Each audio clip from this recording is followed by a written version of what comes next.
안녕하세요. 위즐라TV 시청하신 여러분들 반갑습니다. 저희 오늘 홍희 작가님, 하와이에 계신 홍희 작가님 모시고 우리 대화할까요? 프로그램 할 건데요. 저희 소개하고 바로 들어갈게요. 저는 더덕입니다. 김PD입니다.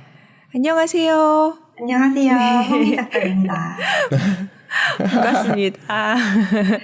작가님 지난번에 서드아이 이야기 해주셨는데 한번 그 내용을 이어가 볼까 하네요. 네, 맞죠? 그런 내용이죠? 네, 제3문화 아이, The Third Culture Kid라고 하는데요. 네.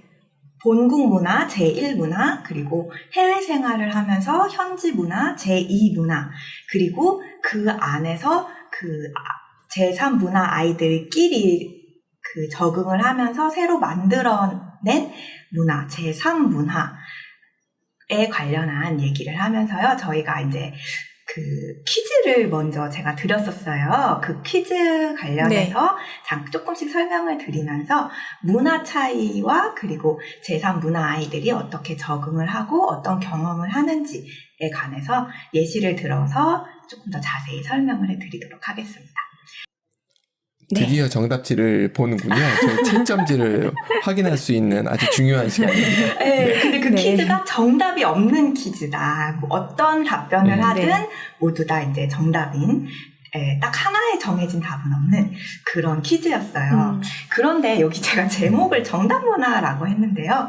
이 정답문화라는 게 우리나라에서 약간 우리나라의 문화가 정답이 있고 자격이 필요한 그런 문화라는 것을 제가 해외 생활을 하고 한국으로 돌아오면서 살짝 느낀 부분이 있어서 이렇게 제목을 했습니다.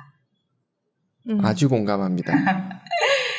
우리나라 자격증 너무 사랑하잖아요. 맞아요. 자격증으로 또 자신의 능력을 증명을 해야 되죠. 근데 확실히 미국은 인터뷰를 하거나 할 때 자격증이라기보다는 인터뷰하면서 그 사람이 갖고 있는 소양이라든가 실제 경험을 베이스로 해서 그 사람이랑 같이 일을 할지 말지를 결정하는 거를 저번 시간에 말씀해 주셨잖아요. 네, 맞아요. 제가 한 가지 재밌는 게 한국에서 제가 취직 준비를 하면서 자격증을 전부 다 스캔해서 파일로 다 보관을 하고 이력서에 첨부 파일로 전부 다 하나를 준비를 했었거든요. 근데 그게 한국에서는 굉장히 당연했었는데 제가 여기 미국에서 공부를 하면서 여기서도 영어로 이력서를 쓸 때 이력서 함께 쓰는 스터디 모임이 있었어요. 그때 제가 자격증을 다 들고 가니까 사람들이 전부 다 놀라더라고요. 이거 왜 갖고 왔냐고, 이거를 어떻게 다 모았냐고 막 그러면서 야 이거 당연한 거 아니냐고 그랬더니 이렇게까지는 안 한다고 그런 식으로 얘기를 하더라고요. 이것도 굉장히 사소하지만 문화적인 차이가 있는 그런 부분을 극명히 보여주는 것 같아요. 네, 그래서 저희 저번 시간에 말씀드렸던 퀴즈의 한 문제, 가운데 있는 물건을 닥스라고 부른다면 좌우 중 어떤 것이 닥스라고 할 수 있을까라고 했을 때요. 물론 둘 다 공통점이 있는데 이거는 2000년대 초반 실험 결과였어요. 2000년대 초반에는 어떤 결과가 있었냐면 물체의 모양, 즉 똑같은 원통을 닥스라고 묶은 경우는 서양인의 시각에서는 그런 경우가 더 많았다고 해요. 그런데 동양인의 시각에서는 물질을 기준으로 해서 나무라는 성격으로 나무 원통과 나무 직류면체를 같이 묶었다고 하더라고요. 이게 제가 느끼기에 어떤 면을 보여주냐면은 이 실험도 EBS 다큐멘터리 동가서라는 다큐멘터리에서 설명이 되는데요. 인지심리학과 교수님께서 말씀을 하시기를 이 물체를 예를 들어서 나무 원통을 부쉈을 때 이 물체들을 부쉈을 때 여전히 남아있는 성질은 나무라는 성질인 거죠. 그래서 동양인들은 물질을 기준으로 생각해서 나무라는 성질을 기준으로 생각해서 그 원통과 오른쪽에 있는 물건을 닥스라고 함께 묶었다고 해요. 왜냐하면 물질을 기준으로 보면은 이 원통 모양을 부셨을 때 어떤 모양이 되든 원통이든 그 직육면체든 성질이 같으니까요. 그런데 서양인의 시각에서는 이 물질의 성질보다는 개체를 중요시한대요. 그래서 원통과 원통을 묶었다고 합니다. 이게 저에게 어떤 시사점을 줬었냐면은 우리나라는 단일 민족이잖아요. 굉장히 오랫동안 한민족이었던 나라인데 여기서 중요한 게 핏줄이 굉장히 중요하다라는 생각을 했었어요.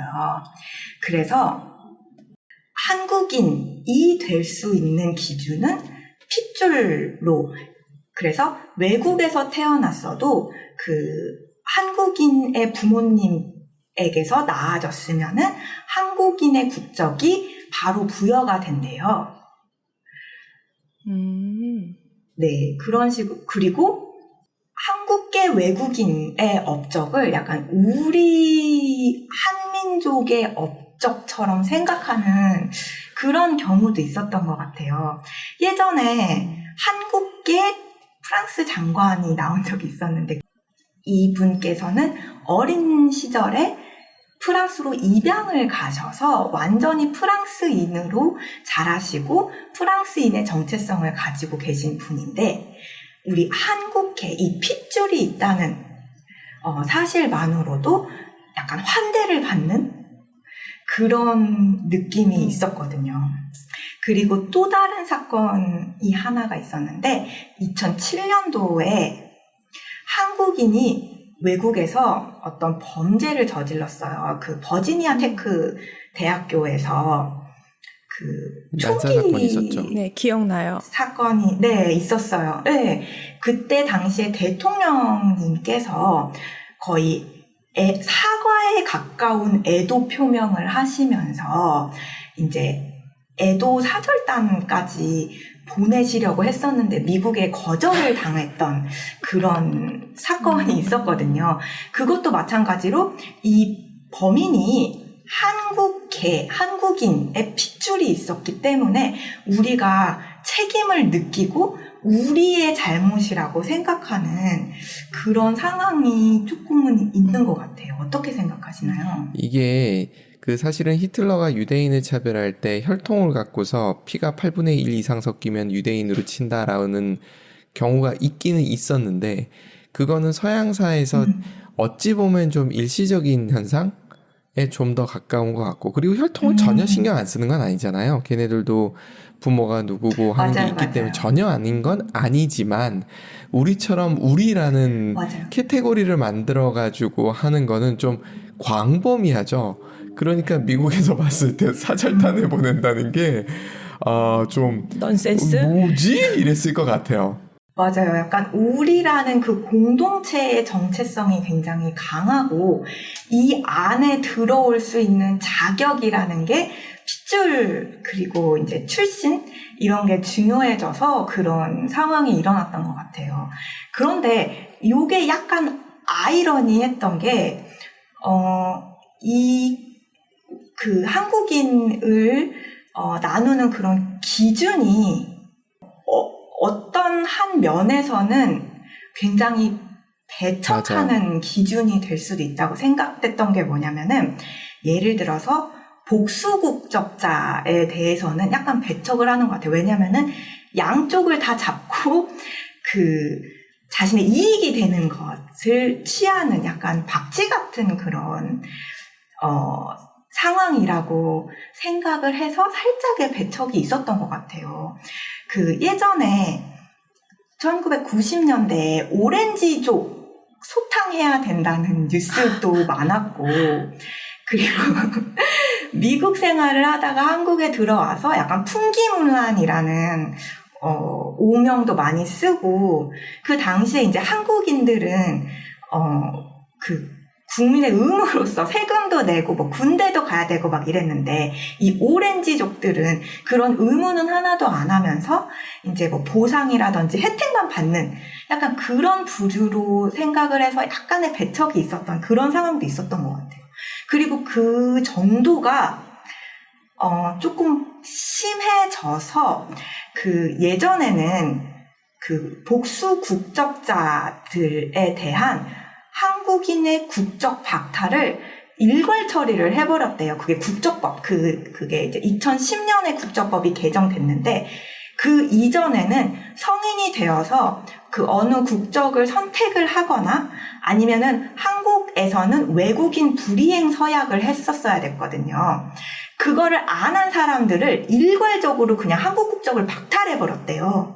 그래서 예를 들어서 그때 어떤 사연이 올라왔었던 게 뭐냐면은 남미에서 태어나서 한국에 어렸을 때 온 분이 계셨어요. 근데 이 분께서는 한국에서 이제 예를 들어서 유치원부터 12년 교육기간까지 전부 다 한국에서 배우고, 그리고 나중에 대학 가고, 일하고, 세금 내는 거 전부 다 한국에서, 한국인의 정체성으로, 그리고 엄마 아빠도 모두 한국인이신, 완전 한국인인데, 이분께서 이 성인이 되었을 때 그 국적 선택이나 외국인 불이행 서약을 안 하셔가지고 국적 박탈이 된 거예요. 근데 이분께서는 한국 여권이 있었잖아요. 그래서 이 여권으로 해외여행까지 왔다 갔다 했었는데, 이게 그 입국심사나 출입국 심사에서는 국적이 박탈됐는지 안 됐는지를 몰랐대요. 그래서 이렇게 왔다 갔다 한 것도, 일단 한국에서 사는 것 자체가 불법 체류였고, 왔다 갔다 한 것도 불법 입국이었고, 그래서 그 이분께서 나중에 혼인신고를 하려고 그 동사무소에 갔는데 한국인이 아니고 불법 체류한 거에 대해서 벌금이 수천만 원이 들어갈 것이라는 그런 안내를 받았다고 하더라고요. 그리고 그때가 그 당시에 어떤 분께서는 그 한국 여권으로 해외를 나갔다가 다시 한국으로 들어오려고 하는데, 예를 들어 그 출입국 심사에서 걸려서 너는 이거 여권 왜 불법 출입하려고 하냐고 여권을 뺏기고 제3국으로 다시 자발적인 추방을 당해서 외국 여권을 사용해서 다시 한국을 와서 서류 같은 거 정리해가지고 나가라고 거의 반강제적인 추방을 당하신 분도 있다고 하시더라고요. 그래서 이런 식으로 한국인에 대한 정체성이 굉장히 강한데, 외국에 나갔다 왔거나 아니면은 영주권자라든지 아니면은 복수국적자들에서는 약간의 배척이 있을 수도 있다는 생각이 들었어요. 그래서 2010년에는 국적법이 개정됐는데, 이 개정된 것도 사실 20세에 국적 선택을 하든지 외국인 불이행 서약을 해라라고 안내가 가면 참 좋잖아요. 문자라도 하나 보내주면은 그분들도 몰라서 못하고 있었을 수도 있으니까 문자라도 보내주셨으면은 이제 그분도 분명히 한국 국적을 포기하지 않으셨을 텐데, 안내도 없이 이렇게 법이 됐다는 게 조금 아쉬운 것 같아요. 근데 근본적으로 우리나라가 갖고 있는, 한국 사람들이 갖고 있는 특성을 말씀을 해주신 것 같아요. 처음에 말씀해주신 부분은 군 문제나 이런 거 우리나라 되게 예민하잖아요.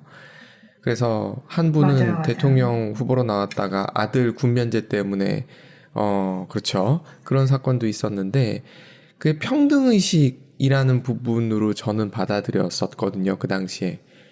그리고 이제 두 번째 말씀해 주셨던 해외 아르헨티나 분이셨나? 그분이 와가지고, 그분은 정체성은 한국 사람이지만 생긴 게 한국 사람이 아니니까, 최근에 유튜버로 흑인 남매분 있으시잖아요. 완전히 제가 봤을 때 한국 사람이죠. 그런데도 불구하고. 그분은 한국 분이셨어요. 그 브라질 분이셨는데, 이거 뉴스에서 제가 본 내용이더라고요. 엄마 아빠도 한국인이고 완전히 한국 사람인데 그냥 태어나기만 외국에서 태어난 거예요. 부모님 외국에서 사셔서. 그런데 차별을 받았다는, 이건 법적인 문제인 거네요. 그분 같은 경우는. 네. 그쵸. 그래서 그 뉴스가 나면 그분이 어디에 사연을 올리셨나? 상담을 하셨나 해가지고 그게 굉장히 공론화가 되면서 국적 박탈이 되신 분들끼리 뭐 행정소송을 준비한다 뭐 이런 내용이 있었던 것 같아요. 근데 나중에 이제 수정할 수 있는 기간을 한 1년 정도 유예 기간을 열어서 그 안에 이제 뭐 다시 국적을 회복할 수 있는 기회도 줬었는데 이미 박탈 당해서 버림받았다고 느낄 수도 있으니까 그런 분들은 이미 그냥 국적을 포기를 하시는 경우도 많더라고요. 그러니까 그런 법이 만들어진 것 자체가 한국 사람들이 갖고 네. 있는 배타성부터 시작된 거라고. 그리고 평등의식 뭐 이런 묘한 평등의식 있잖아요.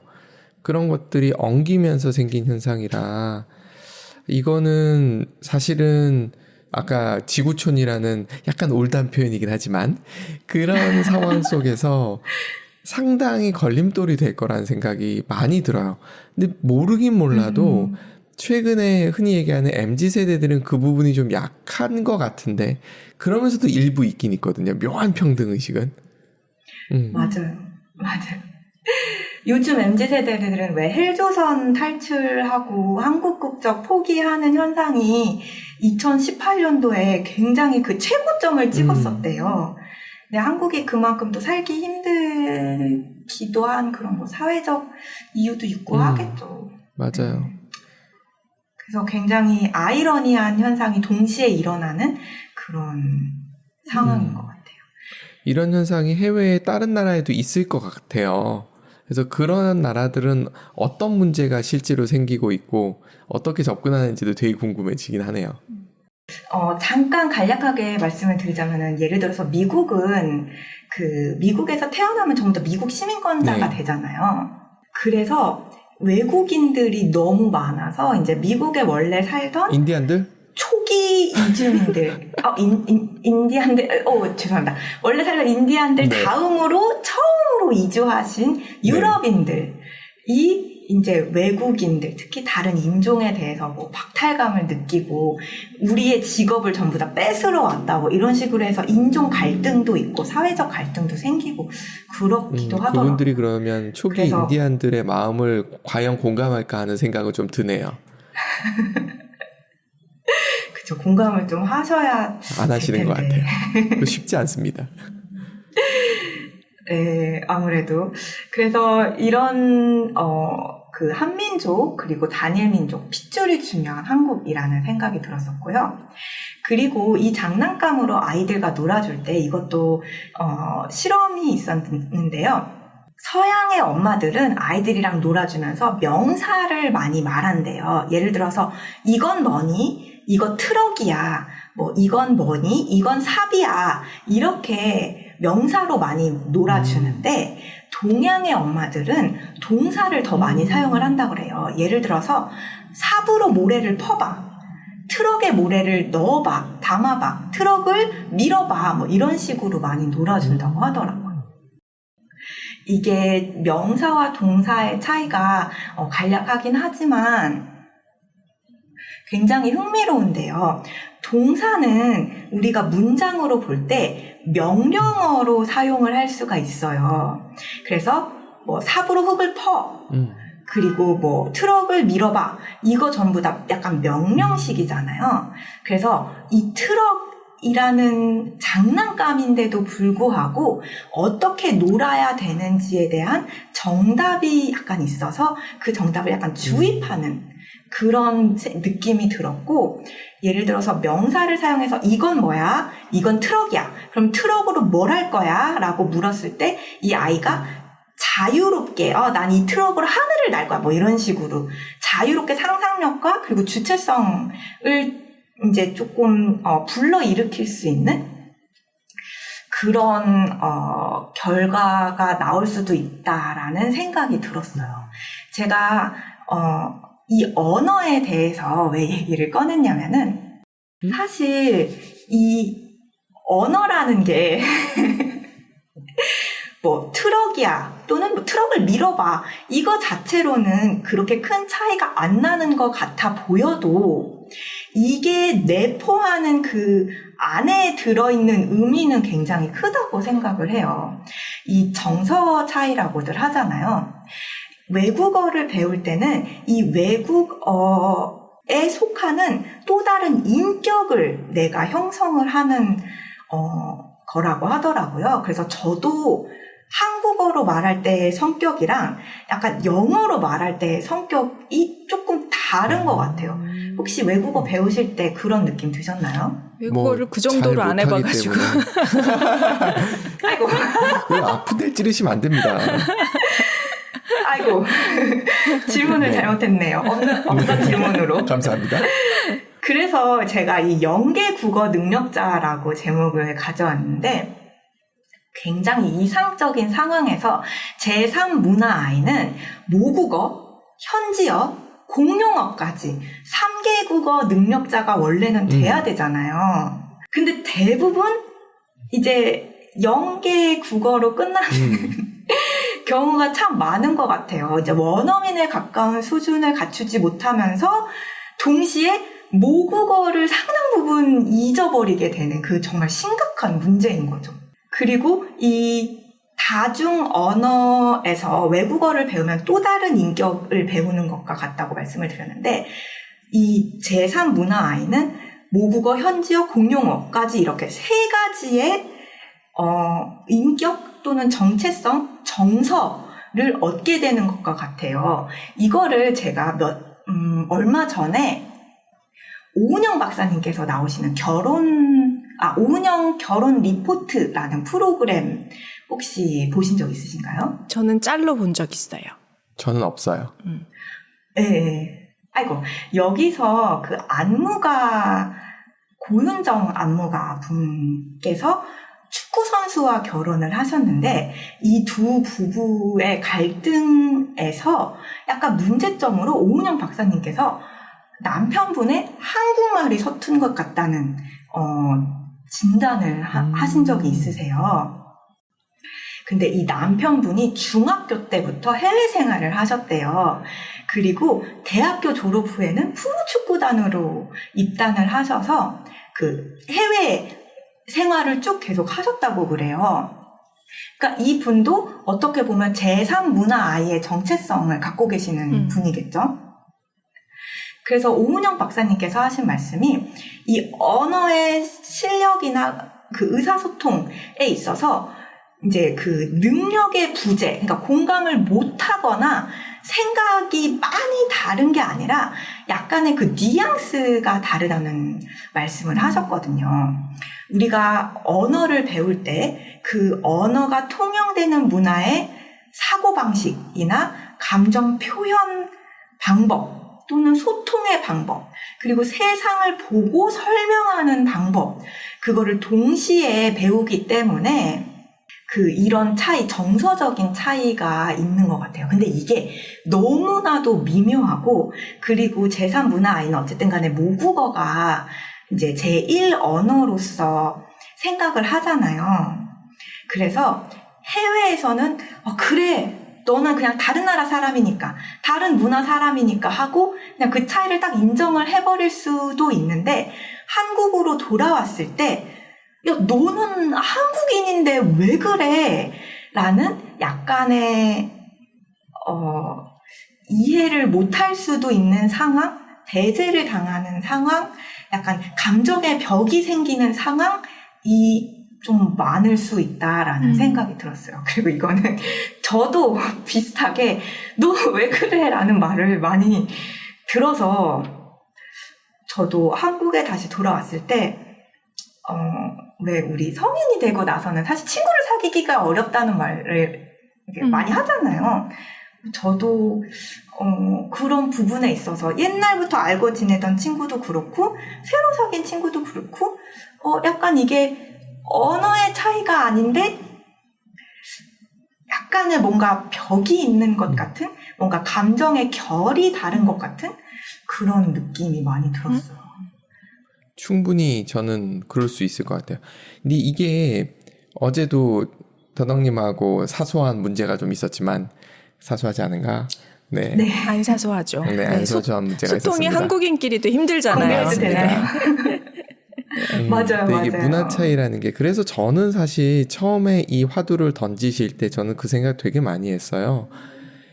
이게 어쩔 수 없이 다른 사람이고 다르게 살아왔고 사실 지방만 다르고 아니 집안만 달라도 서로 달라지는 게 되게 많잖아요. 맞아요. 그거를 흡수하고 받아들이는 것에 대해서 서로 간에 노력을 해야 되는 거라고 생각해요. 감정은 어쩔 수 없다고 생각해요. 저 감정을 없애야 된다라고 생각하는 사람은 아니니까 그런 감정이 들 때 맞아요. 그건 어렵죠. 무엇이 왜 이런 상황이 생겼는지에 대해서 그리고 상대방에 대해서 왜 저런 식으로 표현하는지를 이해하려고 노력하는 게 여러 가지 면에서 제일 중요하다라는 생각을 참 많이 해요. 어쩔 수 없는 것 같거든요. 그러니까 결국은 한국 사람들이 흔히 얘기하는 고정관념이 굉장히 심하다고 저는 생각하는 쪽이에요. 그래서 한번 박힌 거를 안 바꾸려고 그러는 거죠. 그러다 보면 당연히 서로 간에 트러블이 생길 수밖에 없는 거고 저는 약간 그쪽으로 많이 보는 쪽이라서 여담으로 저희가 얼마 전에 이제 스페인 여행을 갔다 왔습니다. 갔을 때 저희끼리 농담 삼아 그랬어요. J를 MBTI의 J를 P로 만들어버리는 여행이다. 그러니까 내가 계획했던 것을 다 무너뜨려야지만 즐길 수 있는 여행이다. 라는 얘기를 저희끼리 했었어요. 맞아요. 이런 것도 그런 것 같아요. 그러니까 한국 사람들이 패키지 여행을 많이 가는 이유 중에 하나가 뭘까 생각해보면 딱 짜여져 있거든요. 그리고 그거 어긋나면 화내거든요. 맞아요. 그런데 저는 사실은 그렇게 여행 다니는 거 그렇게 좋아하는 편이 아니어서 근데 그런 것들이 프리하게. 맞아요. 전 굉장히 프리스타일을 좋아해서 그런 것들이 여기서 다 묻어나는 것 같아요. 그래서 제가 그 서양 애들 이렇게 돌아다니는 거 보면 사실 스페인 이렇게 거리를 저 혼자 마구 걸어 다녔는데 사실 그들은 남 신경 안 쓰거든요. 남자를 안 보거든요. 맞아요. 맞아요. 그런 것도 그래서 다른 나라는 어떨까 이런 생각 참 많이 하게 돼요. 맞아요. 그만큼 많이 다른 것 같아요. 개인차도 물론 있겠지만 문화 차이라든지 정서 차이가 굉장히 많이 나는 것 같아요.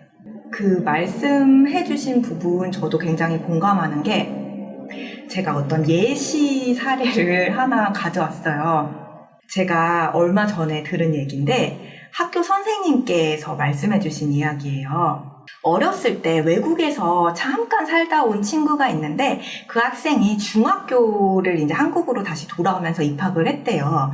그래서 한국 학교에서 중간고사를 봤는데 영어 시험에서 어떤 문제를 틀렸대요. 근데 이제 외국에서 살다 왔으면 영어를 잘할 거라고 우리는 생각을 하잖아요. 그래서 보니까 틀린 문제가 영어 지문을 읽고 여기서 유추할 수 있는 교훈을 한국 속담 중에서 고르는 객관식 문항이었던 거예요. 그러니까 이 아이는 영어 지문은 이해를 했을 수도 있고 안 했을 수도 있겠지만은 근데 한국어 속담을 몰라서 그 문제를 틀렸다고 하더라고요. 근데 그 당시에 주변 어른들 그리고 그 선생님께서 네가 무식하다 아니면은 너는 한국인이 중학생이 돼가지고 그 속담도 모르냐 아니면은 어떤 선생님께서는 교과학습 부진과 기초학습 부진이라는 카테고리가 있는데 속담은 기본적인 상식이므로 너는 기초학습 부진이야 라고 말씀을 하셨대요. 근데 제가 학생이면은 너무 상처받았을 것 같거든요. 왜냐면 영어 시험인데 기초학습이라지만 모를 수도 있잖아요. 그렇죠. 우리나라에 살면은 한국에 살려면은 뭐 이 정도는 해야지 약간 이런 정답. 한국인이라면은 이래야지. 또는 외국인에게도 비슷한 기준이 적용되는 것 같아요. 한국을 좋아한다면은 뭐 이 정도는 해야지. 또는 한국 사람들이랑 친구가 되려면 뭐 이 정도는 해야지. 뭐 이런 전제가 굉장히 흔한 것 같아요.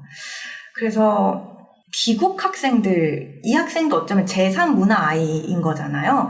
해외에서 살았다가 다시 돌아왔을 때 이 학생들을 얼마나 포용을 할 수 있고 이 학생이 사회에 잘 이제 융화되고 그 안에서 학습이라는 이 학생의 역할을 잘 할 수 있도록 도와주는 것도 사회의 역할인 것 같다는 생각이 들었어요. 선생님들 소양 교육도 생각을 해보게 되네요. 근데 이게 되게 그냥 옛날 얘기라고 하셨거든요. 그래서 특히 뭐 지방이나 이제 아니면 외국 사람들 또는 뭐 외국 거주자들이 많이 없는 정말 한국인들이 오랫동안 쭉 살았던 한국인들만 있는 그런 공동체라면은 몰라서 그랬을 거란 생각을 저는 해요. 역시 몰라서. 작가님은 착해. 이런 아이들 예. 이런 아이들을 어떻게 대할지 몰라서 만약에 이 선생님도 알았다면은 그래 이 속담을 모르는구나. 속담 100개를 내가 내줄 테니까 외워오려 뭐 이런 식으로 했을 수도 있겠죠.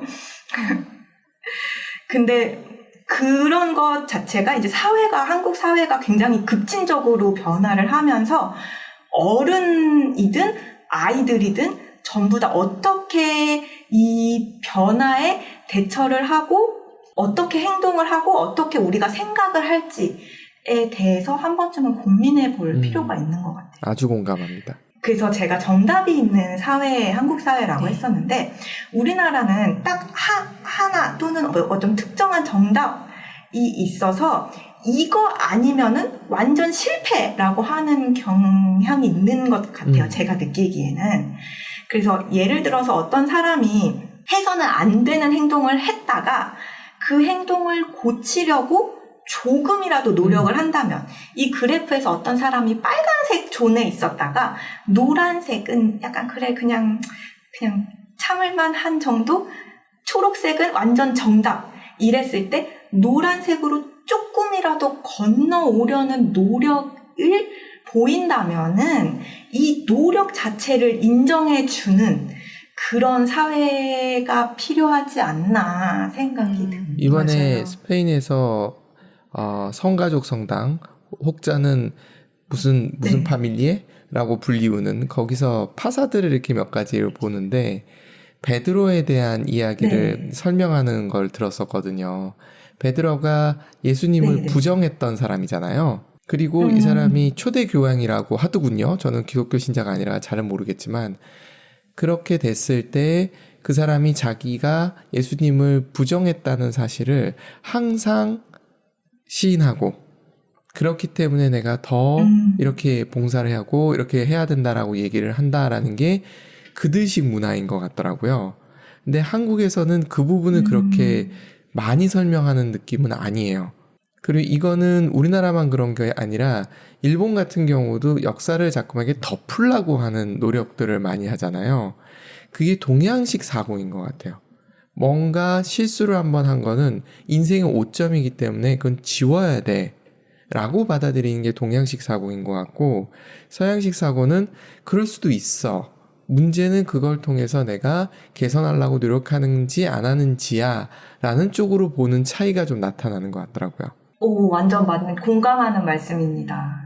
실수를 해도 그거를 충분히 반성하고 고치려고 노력을 하는 것 자체도 굉장히 의미가 있는데 그런 2번, 3번의 기회가 조금 주어지지도 않고 그리고 실수를 했음에도 내가 반성을 얼마나 하고 있는지에 대한 설명 또는 화법이 조금 다른 것 같아요. 그것도 굉장히 흥미로운 주제인데 제가 여기 뒷부분에 예시를 제가 좀 몇 개 갖고 왔었어요. 저도 굉장히 헷갈렸던 부분인데 그 뒷부분에 조금 더 자세히 다뤄보면 감사합니다.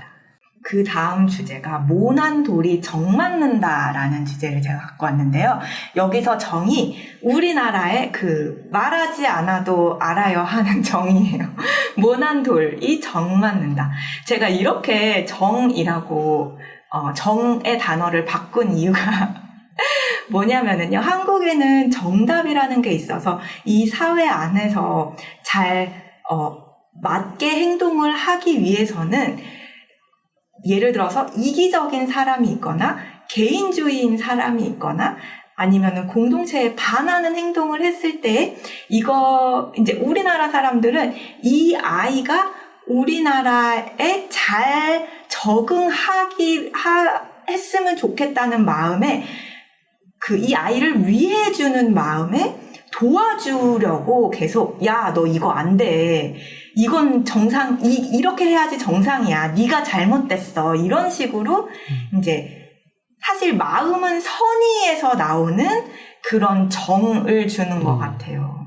근데 그렇게 하다 보면은 이 사람의 특별한 성격, 그리고 생각이나 감정, 그리고 스스로 정의하는 자아 정체성 등이 전부 다 깎여지면서 이 사회가 원하는 또는 이 사회 안에서 바람직한 그런 평탄한 사람들이 되는 그런 상황도 있는 것 같아요. 그래서 예시로 하나 가져왔던 게 이 허태균 박사님께서는 한국인은 서로에게 영향력을 주고받는 것을 당연시해서 나의 영향력이 상대에게 미치지 않을 때 상대를 끊임없이 설득하려고 한다는 말씀을 하셨더라고요. 그 이전에 피디님께서 말씀하신 내용이랑 상당 부분 동일하죠. 그래서 나와 같은 생각을 하는 게 정답이다. 사실 그 우리나라는 과반수 이상 또는 대다수 이상의 사람들이 하는 생각에 맞춰서 나를 바꾸려고 하는 그런 경향이 있잖아요. 뭐 예를 들어서 인터넷에서 이게 정상인가요? 이게 말이 된다고 생각하시나요? 막 이러면서 질문을 하는 것 자체가 판단을 불특정 다수에게 밀어놓고 나의 스스로의 판단보다는 이 많은 사람들이 하는 생각을 정답이라고 믿어서 나를 거기에 맞추는 그런 현상이 좀 있는 것 같아요. 그래서 그럼에도 바뀌지 않은 때는 뭐야 머리가 나쁜가? 이러면서 그 사람을 비하하는 단어들이 많이 생겨요. 예를 들어서 뭐 맘충, 뭐 이백충, 뭐 무슨 나쁜 단어들이 많이 생기잖아요. 그런 것도 마찬가지로 이게 처음에 시작은 선의로 시작해서 우리가 정을 주기 위해서 했었는데 결론적으로는 약간 배척을 하게 되는 아이러니한 상황이 있게 되는 것 같아요. 다 같아야 된다는 생각을 참 많이 하는, 그게 아까 말씀드렸던 평등하고도 연결되고, 이상한 평등의식이라고 얘기했는데 지금 말씀하시는 맞아요. 걸 이렇게 정리해보면 같아야 되고 그런 통일성이라고 해야 되나? 좋은 의미에서는 사실 의미가 있는 행동인데 그게 이제 과하게 됐을 때 생길 수 있는 문제를 말씀해 주시는 것 같네요. 맞아요. 그런데 이게 제가 정의라고 표현을 했던 게 이게 어느 기준에서 필요하고 어느 기준에서 과도한지 이게 굉장히 어려운 것 같아요. 이게 제가 또 다른 예시를 가져왔는데 네, 이 비디오가 어떤 장면이냐면은 어느 노르웨이에 있는 한 고등학교의 졸업식이었대요. 근데 교장 선생님께서 여자 교장 선생님이셨고 그리고 그 졸업장을 받으러 나온 학생은 무슬림 남학생이었던 거예요. 그래서 이 남학생은 이성인 이 교장 선생님과의 악수, 신체적 접촉을 거부한 그런 장면이에요. 근데 이 교장 선생님께서는 너희는 지금 노르웨이에 살고 있고 노르웨이에서 성공하기 위해서는 너는 그 다른 이성과도 일할 줄 알아야 되고 평등하게 일할 줄 알아야 되고 악수도 해야 되는 상황이 있을 것이다 라는 이제 연설을 한 장면이거든요.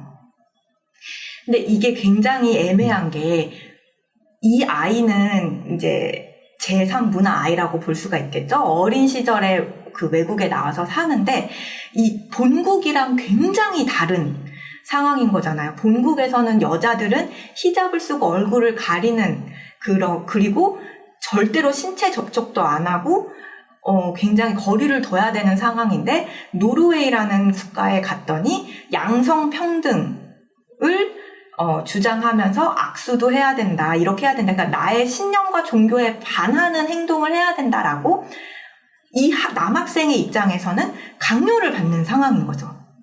그런데 이게 굉장히 애매한 게 양성평등이냐 종교의 자유냐 어떤 게 더 중요하다고 우리가 말할 수 있을까요?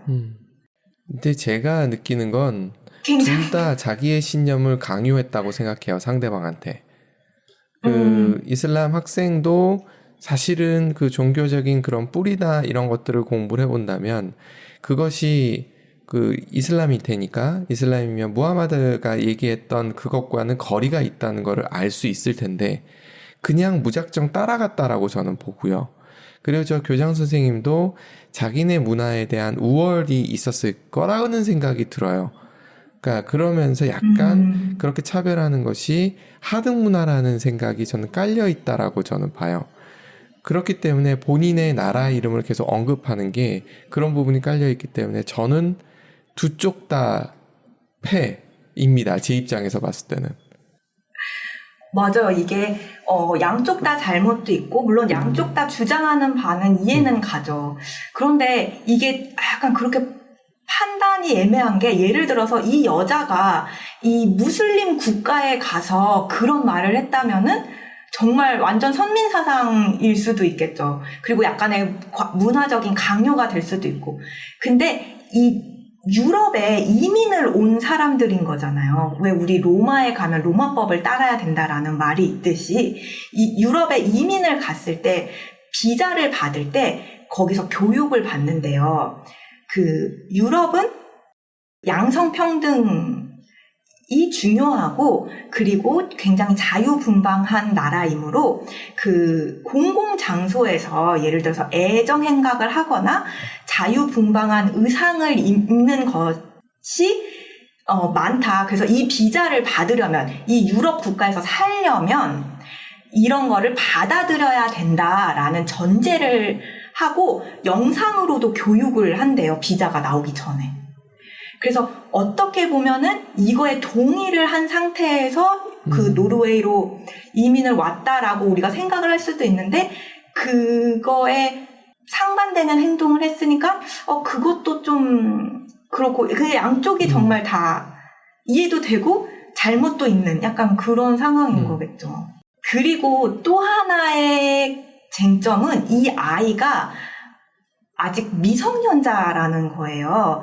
미성년자라서 약간 자기의 정체성이나 뭔가 옳고 그름이 제대로 확립이 안 된 그런 상태에서 집에서는 종교 그리고 그 현지에서는 뭐 양성평등 이런 식으로 양쪽이 강요되는 상황이잖아요. 근데 이게 성인이면은 나는 나의 선택을 하고 나의 책임을 질 수 있어 라고 할 수는 있지만 미성년자이기 때문에 그런 그 정체성이라든지 옳고 그름 세계관 가치관들이 제대로 성립이 안 될 수도 있다는 생각이 들었어요.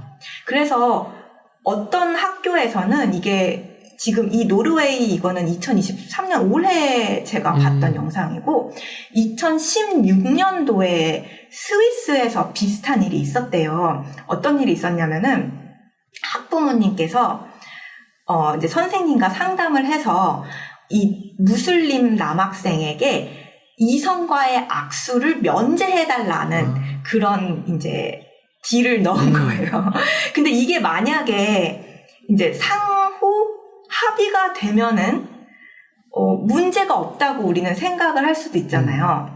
그런데 이게 사회적 이슈가 되면서 스위스에서는 이제 양성평등 그리고 선생님이 뭐 학생이랑 악수를 하거나 그리고 그 여성 또는 남성을 이제 성별이란 그 이유로 차별을 할 수 없다라는 이제 법이 있잖아요.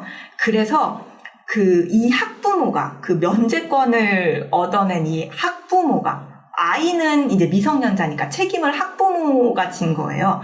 이 학부모에게 5,000프랑 스위스 5,000프랑 정도 하나로 약 750만 원 정도라고 하더라고요. 그런 벌금을 물어야 할 수도 있었던 그런 케이스도 있었대요. 이 참 애매하네요. 법이라는 측면에서 봤을 때는 사실은 벌금을 내리는 게 맞다라고 저도 보여지거든요. 법이니까. 그리고 비자를 내줄 때 그 기준을 내세웠고 그거에 동의했으니까 동의를 했기 때문에 그걸 지켜야 된다는 거는 맞고 근데 문제는 그런 법을 만드는 게 맞느냐라는 질문을 하면 그건 물음표. 맞아요. 지금 법에 관련해서 물음표를 주셨는데 우리나라는 사실 지금 서양은 약간 이런 극단적인 상황이 많잖아요. 그래서 이렇게도 케이스도 있고 저렇게도 케이스도 있어서 약간의 방향을 우왕좌왕하지만 찾아가는 것 같아요. 근데 우리나라는 이렇게까지 극단적인 케이스가 아직까지는 없잖아요. 그래서 어떻게 우리가 대처를 하는 것이 옳은지에 대한 생각을 뭔가 사건, 사고가 일어나기 전에 한번 해보면 참 좋을 것 같다는 의견이 있습니다. 진짜 아름다운 생각입니다. 네. 네. 저도 그런 세상을 꿈꿉니다. 네, 맞아요. 왜냐면 옳고 그름을 사실 저도 모르겠거든요. 이야기 많이 해야 되는 부분인 것 같고, 마음을 많이 열어야 되고, 맞아요. 그리고 많이 다른 문화를 경험한 사람들이 생겨야 이것도 서로 토론이 제대로 이루어질 거라는 생각이 많이 드네요. 맞습니다, 맞습니다. 그런 토론이 정말 필요한 상황입니다. 그래서 그런 상황이라는 것을 다시 한번 말씀을 드리면서 여기까지가 정답 문화와 관련돼서 제3문화애들 그리고 또 문화 차이를 겪는 다양한 사례를 예시로 한번 들어봤습니다. 네. 들어주셔서 네. 감사합니다. 너무 수고 함께해 주셔서 많으셨습니다. 감사합니다.